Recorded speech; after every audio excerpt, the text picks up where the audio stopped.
فزیارتهم هی برکت العمر.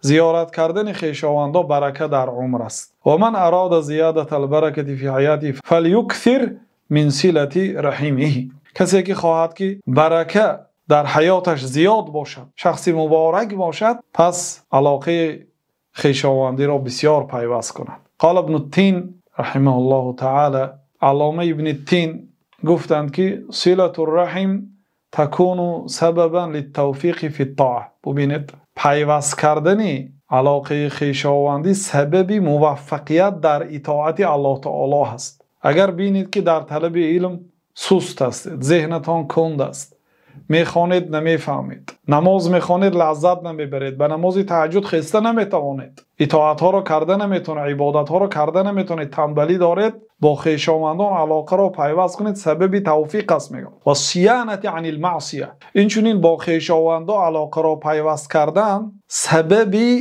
دور ماندن از گناه است.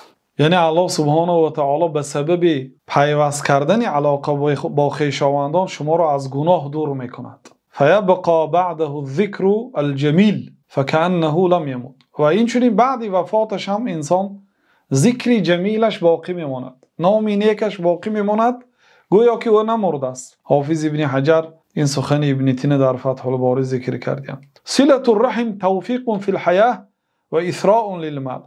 در نیکی کردن و پیوست کردن علاقه با خویشاوندها توفیق در حیات است. یعنی در حیاتتان موفق میشید، خواه در تجارت، خواه در علم، خواه در عمومی کارهایتان. اگر خواهید که موفق باشید، کارهایتان برار گیرد، با خویشاوندان رفت آمده پیوست کنید. و اثراء للمال. مالتان اگر زیاد شدن را خواهید، مالتان به برکه شدن را خواهید، پس با خویشاوندان رفت آمد را پیوست کنید. یکتب الله به العزه. الله تعالی عزت برای شما نصیبه میگرداند. و صلتهم عباده جلیله. پیوست کردن علاقه خویشاوندی با خویشاوندان این عبادت بزرگ است. من افضل العبادات، از بزرگترین عبادت ها هست. یقول عمرو بن دینار رحمه الله تعالی، عمرو بن دینار الله رحمت کند، گفتند که ما من خطوه بعد الفریضه اعظم اجرا من خطوه الى ذی الرحم. یگان قدم بزرگتر نیست بعد فرض، بعد عملهای فرض، بهتر از قدم گذاشتن برای پیوست کردن علاقه با خویشاوندان. یعنی به زیارت وقتی که قدم میمانید، هر یک قدم شما اجر عظیم دارد.